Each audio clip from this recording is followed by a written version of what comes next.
सर्वमंगल मांगल्ये शिवे सर्वार्थ साधिके शरणे त्र्यंबके गौरी नारायणी नमोस्तुते नारायणी नमोस्तुते। नमस्कार दर्शकों, मैं आचार्य गिरीश गोस्वामी सुख सागर कार्यक्रम में आज फिर से आपका स्वागत करता हूं। आप शीघ्र अतिशीघ्र हमसे जुड़ें। बहुत सारे लोगों की शिकायत आती है हमारे पास कि आचार्य जी कार्यक्रम में कॉल नहीं लगती है, हमारी कॉल नहीं लगती है। दर्शकों, हजारों की संख्या में लोग कॉल्स में लगे रहते हैं। कुछ ही लोगों की कॉल्स इस आधे घंटे के दौरान हम ले पाते हैं। बाकी सभी लोगों के लिए ये जो नंबर आप स्क्रीन पर देख रहे हैं, ये आपके लिए 24 घंटे खुला है, तत्पर है। आप किसी भी समय, मैं सिर्फ इस आधे घंटे में ही लाइव नहीं हूं, मैं आपके लिए 12 महीने 24 घंटे इस नंबर के माध्यम से लाइव हूं। आप किसी भी समय अपनी समस्या के समाधान के लिए कॉल कर सकते हैं और अपनी समस्या का समाधान पा सकते हैं। इस विषय पर बात करने से पहले एक दर्शक जुड़ गए हैं, बात करते हैं उनसे। हेलो जी गुरुजी, प्रणाम। आशीर्वाद। जी गुरुजी, मैं बहुत परेशान हूँ। मेरा नाम अंकित है गुरुजी। हाँ अंकित और जी। मेरी जो परेशानी अपने पिताजी को लेकर है गुरुजी। अच्छा बेटा, उनकी जन्मतिथि बताएं पिता की। जी गुरुजी, मेरे पिताजी की जो जन्मतिथि है 21 जनवरी 1957। 21 जनवरी 1957। जन्म स्थान बताएं बेटा। जी गुरुजी, जो जन्म स्थान है दिल्ली का है गुरुजी। और समय बताएं दिल्ली का जन्म स्थान। समय 2:27 का गुरुजी, ये दोपहर का है गुरुजी। दोपहर 2:27 का। जी बेटा। बेटा 3 लगन की कुंडली है, सूर्य अष्टम में, गुरु चंद्र चौथे में, अर्थात गुरु चंडाल योग और शनि की महादशा चल रही है। बेटा ये तो जेल में है इस समय, कहाँ है? जी गुरुजी जो है ना, मतलब जेल में है। आप बिल्कुल सत्य कह रहे हैं, जेल में है काफी समय से। और इनके ऊपर क्या है ना, एक प्राइवेट लिमिटेड कंपनी में जॉब करते थे, तो इनके ऊपर झूठा इल्जाम लगा दिया है और ऊपर से कोर्ट केस भी कर दिया कि मतलब पैसे चोरी का, कि पैसे चोरी किए गए हैं। बेटा पिताजी के आपके पिता की कुंडली में सूर्य अष्टम भाव का, गुरु चंद्र चौथे स्थान पे, गुरु चंडाल योग तो बना ही हुआ था, साथ ही में शनि की महादशा शुरू होगी। तो बेटा ये जो समय है, ये जो इनका इस समय चल रहा है, शनि की महादशा चल रही है, ये समय इनका बंधन में ही कटना था। ये इनके प्रारब्ध कर्मानुसार भाग्य की स्थिति।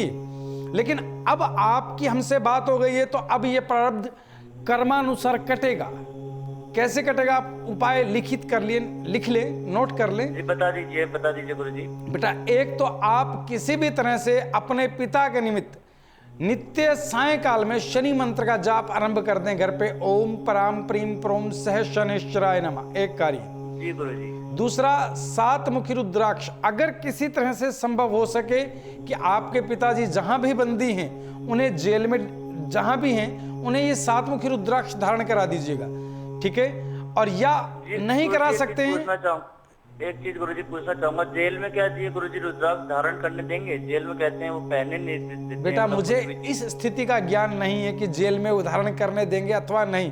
मैंने तो यही कहा कि अगर आप वहां तक पहुंचा सके और वो धारण करने दें तो उन्हें धारण करा दें, अन्यथा आप धारण कर लें 7 मुखी रुद्राक्ष, ठीक है? हेलो जी गुरुजी, सुन रहा हूं मैं गुरुजी। हाँ, 7 मुखी रुद्राक्ष अथवा आप धारण कर लें। तीसरा कार्य, आपके पिता का अभी 1 वर्ष का समय और है। ये जो इन पर कलंक लगा है चोरी का या जिस भी चीज का, जिनके कारण इन्हें जेल हुई है, ये कलंक भी हटेगा इनके ऊपर से और ये जेल से मुक्त भी होंगे।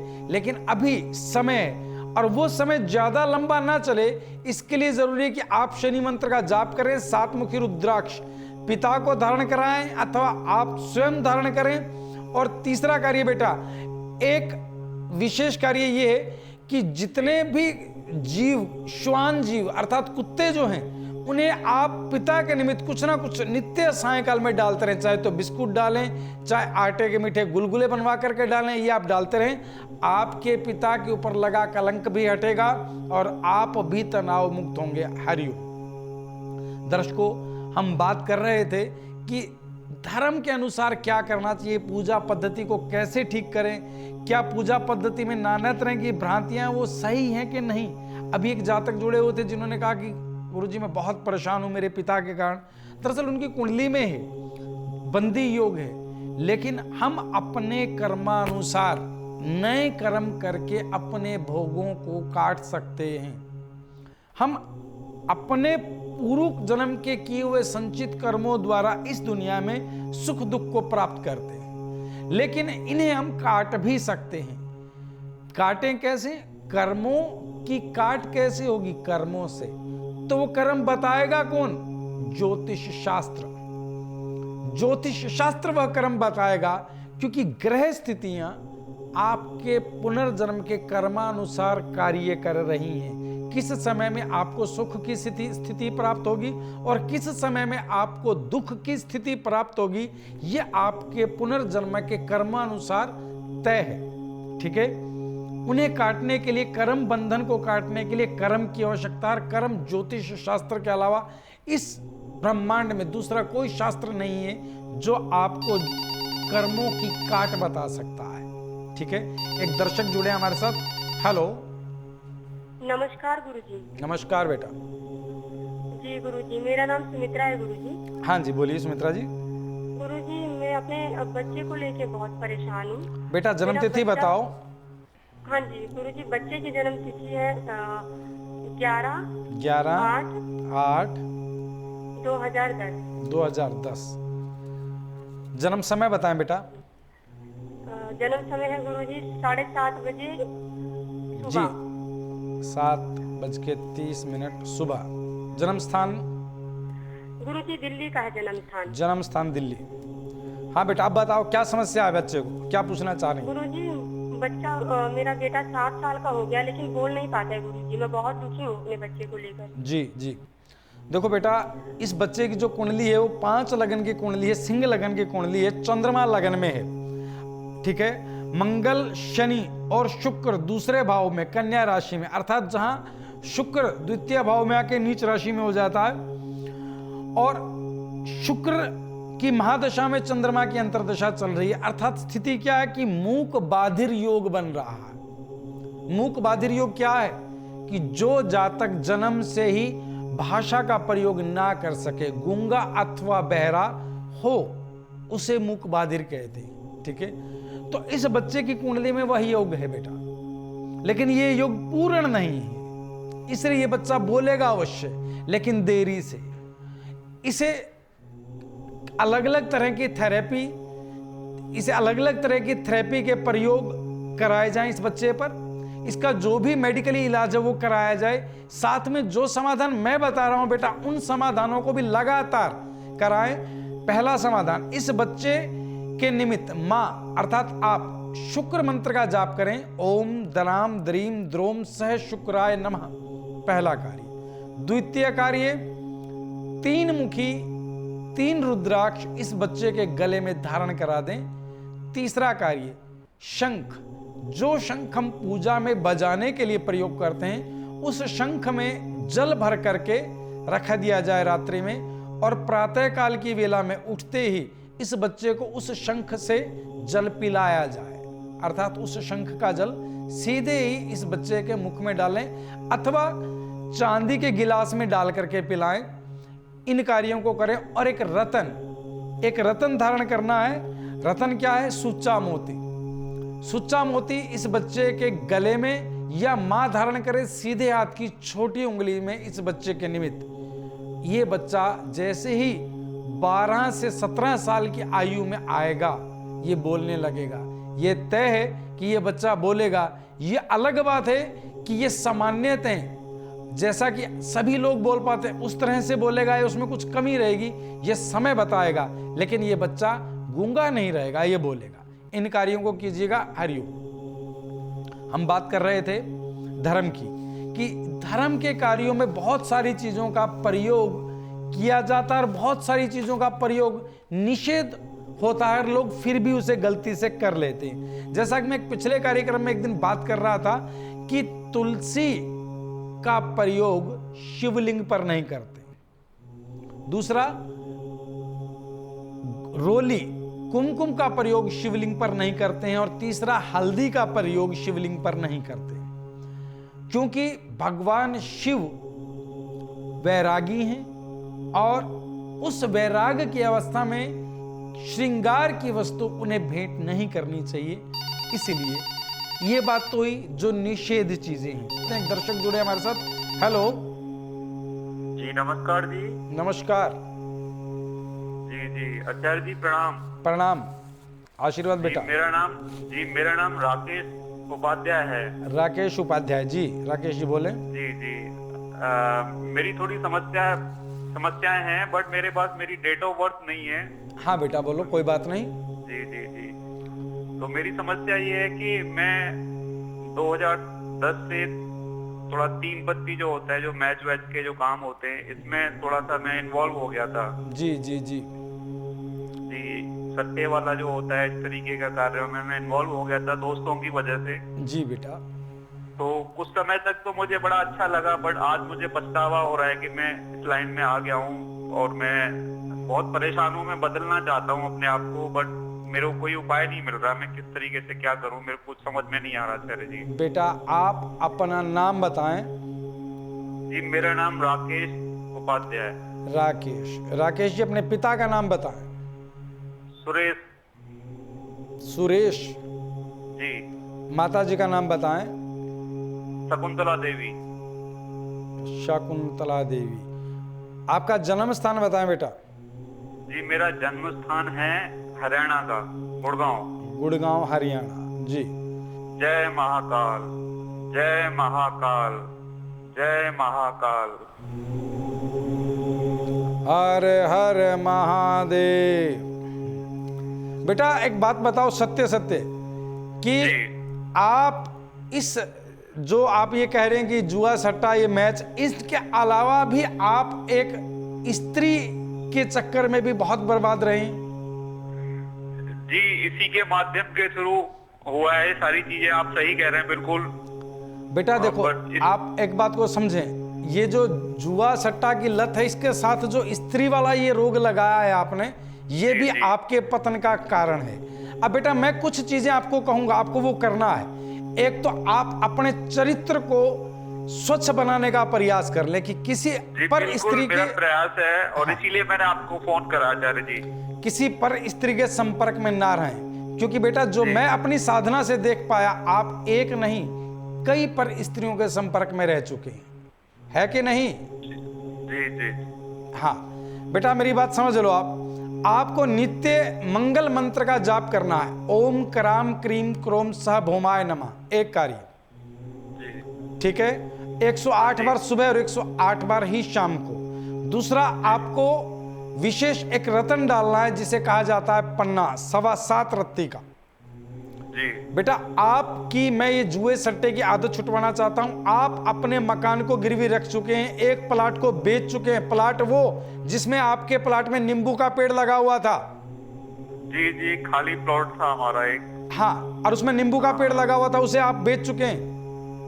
जी पेड़ लगे हुए थे जी। हाँ, और वो बेचा नहीं है, वो आप हारे हैं। जी बुधवार के दिन 7.25 रत्ती का सीधे हाथ की छोटी उंगली में एक कार्य। दूसरा कार्य मंगल मंत्र का नित्य जाप, ओम कराम करीम क्रोम सह भौमाय नमः। तीसरा कार्य बेटा, आपको हर शनिवार अपने सिर से 2 नींबू वार करके आक के पौधे की जड़ में छोड़ने हैं सायकाल की वेला में। आक के पौधे की जड़? हाँ बेटा, 2 नींबू शनिवार सायकाल की वेला में अपने सिर से एक बार वार करके आग के। या साबुत? बेटा साबुत आपने नहीं काटने, आपने साबुत ही आग की जड़ में छोड़ने। ये कार्य आप नित्य कर दें, आपका जुआ सट्टा से तो मन हटेगा ही, आप उन्नति की तरफ अग्रसर होंगे। लेकिन सबसे पहला कार्य कि जो मैंने मंत्र जाप बताया वो नित्य रखें, और दूसरा जो मैंने रत्न बताया आपको कि आप पन्ना धारण करें, वो पन्ना भी धारण कर ले और मंत्र जाप अवश्य करते रहें। ईश्वर ने चाहा तो ये 3.25 महीने का समय और है, इसमें आप अपने आप को बचा लें, जुआ सट्टा में दोबारा से संलिप्त ना हो जाए, नहीं तो बहुत बड़ा नुकसान जो मैं देख रहा हूं हो जाएगा।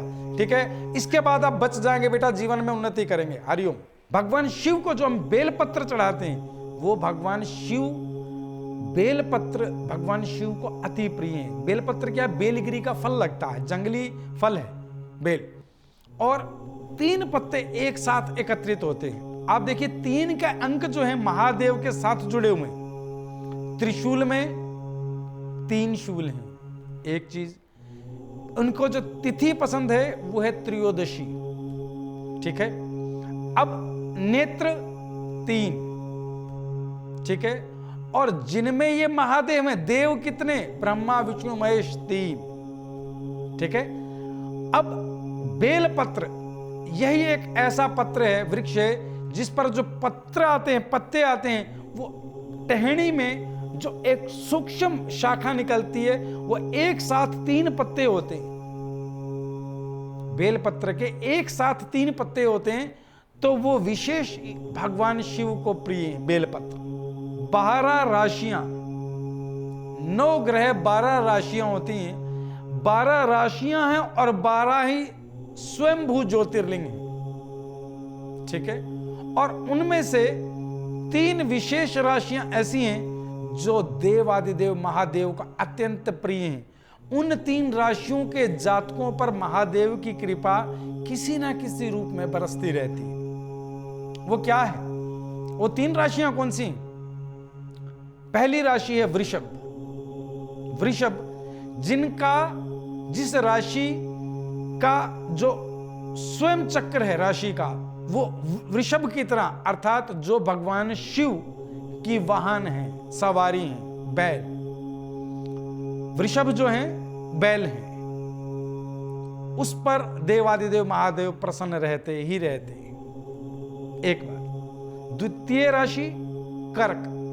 कर्क राशि, कर्क राशि किसकी है? कर्क राशि का स्वामी चंद्रमा, जो देवादिदेव महादेव के मस्तक पर विराजमान है, ठीक है। और तीसरी राशि जिस पर महादेव प्रसन्न रहते ही रहते हैं, वह है मकर राशि। मकर राशि के स्वामी शनि, वो देवादिदेव महादेव के परम भक्त हैं। और जिस राशि के स्वामी शनि हो, महादेव की उस पर कृपा ना हो, ऐसा हो नहीं सकता। यह तो हो सकता है कि हम उस कृपा के पात्र ना बने हों, लेकिन उनकी कृपा उन पर बरस रही है। ऐसा नहीं है कि बाकी राशि वालों पर महादेव की कृपा नहीं है, बाकी राशि वालों पर भी महादेव की अत्यंत कृपा है, लेकिन इन 3 राशि वालों पर महादेव की संयोग से अत्यंत कृपा बरसती रहती है। इन 3 राशि के जातकों को तो महादेव के निमित्त पाठ, पूजा, उपासना और रुद्राभिषेक अवश्य करना चाहिए, अन्यथा जीवन की उन्नति में बाधाएं उत्पन्न होती रह सकती, ठीक है। हाँ, एक दर्शक जुड़े हमारे साथ, बात करते हैं उनसे। हेलो जी, नमस्कार गुरुजी, सत श्री अकाल जी। हाँ, नमस्कार, सत श्री अकाल। बताएं बेटा। जी, मैं सुखविंदर बात कर रहा हूँ। हाँ सुखविंदर जी, बोलिए। जी गुरुजी, मैं बड़ा परेशान है, मेरा ना तलाक हो गया है। जी बेटा, आप अपनी जन्म तिथि बताएं, बाकी मैं बताऊंगा बेटा आपको। जी 15/7/1983। 15/7/1983, 83। हाँ जी 83। बेटा जन्म समय बताओ। कि मेरा टाइम हैगा 5:30 का शाम का। 5:30 PM। जन्म स्थान बताएं बेटा आपका। जी राजपुरा हैगा जी। राजपुरा तो जन्म है जी, राजपुरा जी। हाँ बेटा, अब बताएं क्या समस्या आपकी। गुरुजी, मेरा ना, मेरी पत्नी तो तलाक हो गई थी जी। जदों तो तलाक हो थी ना, उदों से मेरे कोई भी काम जो मेरे ना बनते नहीं है जी। कोई भी काम करता है तो मेरा काम नहीं बनता है। मानसिक प्रॉब्लम है मैनू बेटा देखो, काम ऐसा बनता नहीं है कोई भी काम। बेटा, आपकी जो कुंडली है 9 लगन की कुंडली है, अर्थात धनु लगन की कुंडली है। सूर्य, मंगल, ये 2 ग्रह आपकी पत्नी के भाव में, 7वें भाव में आपकी कुंडली में। बुध अष्टम में जो आपको मानसिक रोग दे रहा है, गुरु केतु 12वें में चल रहा है, और राहु की महादशा में मंगल की अंतरदशा चल रही है। तो बेटा आपकी एक बात तो मैं आपको ये बता दूं, आपके जीवन में 7वें भाव में सूर्य था, तो ये तय था कि आपके जीवन में 1 से अधिक विवाह होंगे। वो आपने बताया कि तलाक हो गया है, ठीक है। अब दूसरे विवाह में भी आपको अभी, जब तक राहु में मंगल चल रहा है, तब तक वैवाहिक जीवन में अभी यूं मान लें कि 6.5 महीने तक, आज से 6.5 महीने तक आपके वैवाहिक स्थितियों में अभी अड़चने हैं, अर्थात विवाह होने में अड़चने हैं। इसके लिए मैं आपको समाधान बताऊंगा अभी, ठीक है। और दूसरा जो आपने बताया कि मानसिक स्थिति, ये बात बिल्कुल ठीक है बेटा, आप मानसिक भ्रम की स्थिति में हैं और किसी भी रूप में आपको कोई दौरा, मिर्गी का या किसी और तरह का ये रह सकता है, मानसिक रोग बन सकता है। कारण क्या है कि बुध अष्टम में और गुरु केतु 12वें भाव में, तो किसी भी तरह के मानसिक रोग की स्थिति को उत्पन्न करते हैं। आपको करना क्या उपाय है, मैं आपको बता रहा हूं। एक तो बेटा आपको नित्य बुध मंत्र का जाप करना है। बुध मंत्र क्या है, लिख लीजिएगा बेटा। ओम बराम बरीम ब्रोम सह बुद्धाय नमः। इस मंत्र का जाप 108 बार सुबह की वेला में करना, एक कार्य। दूसरा कार्य बेटा आपको एक रत्न धारण करना है जिसे कहा जाता है मूंगा। 5.5 रत्ती का मूंगा आपको सीधे हाथ की रिंग फिंगर में, छोटी उंगली के साथ वाली रिंग फिंगर में मंगलवार के दिन सुबह की वेला में धारण करना है, ठीक है। और तांबे की अंगूठी में हो तो अत्यंत लाभकारी है, ठीक है। मूंगा धारण करें। 2 मुखी रुद्राक्ष सोमवार के दिन लाल धागे में गले में धारण कर लीजिएगा। और एक विशेष कार्य जो आपको कभी छोड़ना नहीं है, वो है आपको बेला का पुष्प, बेला समझते हैं, बेला के पुष्प होते हैं, बेला के पुष्प को नित्य प्रति देवादिदेव महादेव के शिवलिंग पर चढ़ाएं। पहली बात, अगर वो शिवलिंग सफेद रंग का हो तो अत्यंत लाभकारी हो जाएगा। दूसरा, अगर वो काले रंग का भी है तो भी लाभकारी है। लेकिन अगर आप उसे पारद शिवलिंग, पारद से बना शिवलिंग हो और उस पर आप बेला चढ़ा रहे हो, तो बेटा आपके भाग्य को आपके समक्ष झुकना पड़ेगा। आपके वैवाहिक जीवन में लाभ होगा। पहले तो आपका विवाह दूसरा बड़े अच्छे ढंग से होगा, और जो आपकी जीवन साथी होगी वो आपकी कदर करने वाली होगी, और तीसरा मानसिक रोगों से आपको लाभ मिलेगा, ठीक है। आप सिद्ध किया हुआ पारद शिवलिंग जिसे पंचामृत से सोमवार के दिन, अगर त्रयोदशी तिथि हो और सोमवार का दिन हो, तो बेटा पारद शिवलिंग को घर पे लाएं। 9 इंच का, एक अंगूठे जितना उसका साइज हो, तो पारद शिवलिंग को घर पे लाएं, उसे पंचामृत से स्नान कराएं, ठीक है, और पंचमेवा अर्पित करें, ठीक है। और फिर उस पर बेला के पुष्प चढ़ाएं और द्वादश ज्योतिर्लिंग का पाठ करें उनके आगे। द्वादश ज्योतिर्लिंग, ओम सौराष्ट्रे सोमनाथम च श्री शैले मल्लिकार्जुनम उज्जैन्यम महाकालमोकार ममलेश्वरम प्रैल्यम वैद्यनाथम च डाकिन्यम भीमाशंकरम सेतु बंधे तु रामेशम नागेशम दारुकावने वाराणस्याम तु विश्वेशम त्र्यंबकम गौतमी तटे हिमालय तु केदारम घुष्मेशम च शिवालय एतानि ज्योतिर्लिंगानि साय प्रातः पठे नर सप्त जन्म कृतम पापम स्मरेण विनश्यति। ये था द्वादश ज्योतिर्लिंग का पाठ। अगर आप द्वादश ज्योतिर्लिंग का पाठ करते हैं तो आप ये मान लो बेटा आगे पारद शिवलिंग घर में स्थापित रखा है, वो आपको द्वादश ज्योतिर्लिंग की फल दे रहा है नित्य प्रति। सभी दुष्कर्म जो पुनर्जन्म के आपके किए हुए हैं सब जल करके राख हो जाएंगे। एक स्वच्छंद जीवन व्यतीत करेंगे आप। हरि। एक दर्शक जुड़ गए हैं, बात करते हैं उनसे। हेलो, प्रणाम गुरुजी। आशीर्वाद बेटा। जी गुरुजी मैं ऋषभ की मम्मी बोल रही हूँ, मेरा बेटा है, उसके बारे में जानना है गुरुजी। बोलो बेटा। गुरुजी मेरा नाम तो कौशल्या है जी, और मेरे बेटे का नाम है ऋषभ। हाँ जी ऋषभ, बोलिए। जी गुरुजी, तो गुरुजी जन्म तारीख बताऊं इसकी? हाँ बताएं बेटा। गुरुजी 13 सितंबर 2011। हाँ बेटा, समय रात को बताओ। हुआ है गुरुजी, ये 8:30 बजे वडोदरा में। 8:30 बजे वडोदरा में। जी गुरुजी ये डरता बहुत है, बहुत ज्यादा परेशान करता है। रात को आधी रातों में उठ के बैठ जाता है, बहुत ही ज्यादा गुरुजी डरता है ये। बेटा समझ नहीं आ रहा गुरुजी इसके लिए क्या करूं मैं। बेटा अब के बाद ये डरेगा नहीं। आज के बाद से पहले तो आप भाग्यशाली हैं कि आपका हमारे इस कार्यक्रम में कॉल लग गया। बिल्कुल गुरुजी, बहुत दिन से संपर्क कर रहे हैं, आज नंबर लगा है गुरुजी। हाँ, और दूसरा आज के बाद ये बेटा डरेगा नहीं अगर आपने मेरे बताए मार्ग को अपना लिया तो। बिल्कुल गुरुजी, मैं सब करने के लिए तैयार हूँ। बेटा इस बच्चे की मेष लगन की कुंडली अर्थात 1 अंक से कुंडली शुरू होती है, और मंगल कर्क राशि का अर्थात अपनी नीच राशि में मंगल है, राहु अष्टम में, शुक्र छठे, यानी कि छठे भाव में नीच घर में और नीच राशि में विराजमान है, तो इस बच्चे के स्वभाव में भय की स्थितियां बढ़ गई। हर चीज से, ये सोते हुए तो डरता ही है, ये हर काम को करते हुए डरता है, कहीं जाते हुए डरता है, किसी व्यक्ति से बात करते हुए डरता है, वैसे भी बहुत डरता है। ये भयभीत स्थिति रहती है इसकी। उसका कारण क्या है कि मंगल नीच राशि का जो बल का स्वामी है, जो पराक्रम का स्वामी है, वो जब नीच राशि में है और ऊपर से शुक्र नीच भाव में और नीच राशि में, तो ये एक ऐसी स्थिति उत्पन्न हो गई कि बच्चा भय से ग्रसित हो गया। अब ये आज के बाद भयभीत ना हो, उसके लिए बेटा मैं आपको कुछ विशेष समाधान बता रहा हूं, वो करें। सबसे पहले तो ये कि पंचमुखी 5 रुद्राक्ष इस बच्चे के गले में धारण करा दें सोमवार के दिन लाल धागे में, एक कार्य। दूसरा कार्य इस बच्चे के मुख से ओम नमः शिवाय मंत्र की माला का जाप कराएं सुबह और शाम के समय, ठीक है। और एक मंत्र सुबह की वेला में ये बच्चा करे या इसके साथ आप बैठ करके करें, जिससे मंत्र ध्वनि इस बच्चे के कान में भी पड़ती रहे। मंत्र है ओम कराम क्रीम क्रोम सह भौमाय नमः।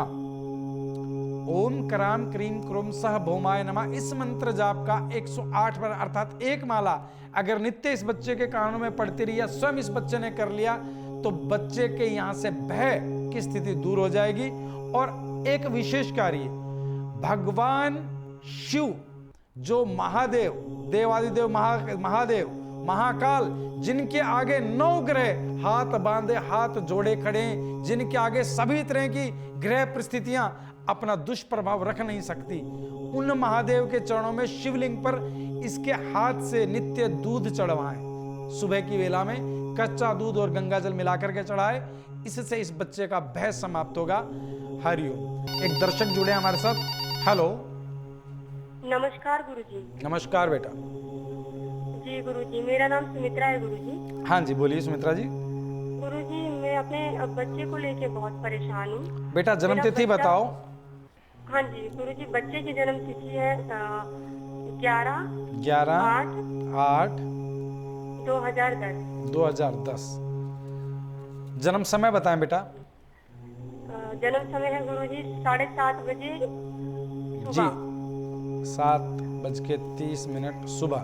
जन्म स्थान गुरुजी दिल्ली का है जन्म स्थान। जन्म स्थान दिल्ली।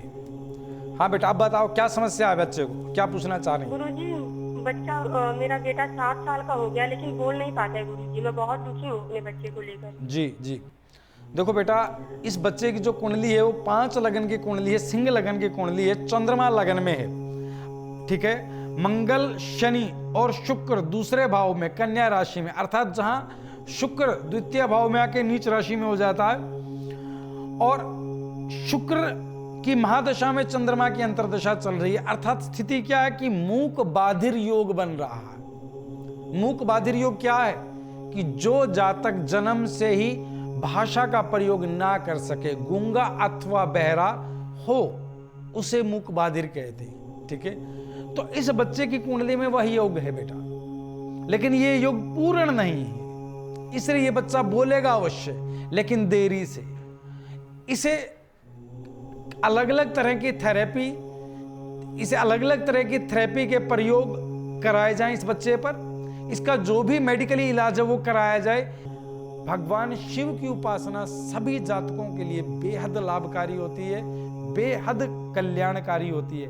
आज मेरी इतनी सेवा स्वीकार करें, मेरी इस भाव के साथ कि देवादिदेव महादेव आप सबका कल्याण करें। हरे हरे महादेव। अगर आपका किसी कारण से हमारे इस प्रोग्राम में संपर्क नहीं हो पाता है और आप अपनी समस्या को गुप्त भी रखना चाहते हैं, तो आप हमारे संस्थान के ईमेल पर अपनी पूरी जानकारी दे सकते हैं। आप हमें अपनी date of birth, time, place of birth और फोन नंबर मेल कर दें। आपकी जानकारी प्राप्त होने पर संस्थान द्वारा संपर्क किया जाएगा। हमारी ईमेल आईडी है care.saivedic@gmail.com। आचार्य गिरीश गोस्वामी जी से अपॉइंटमेंट हेतु संपर्क करें 8287 645645।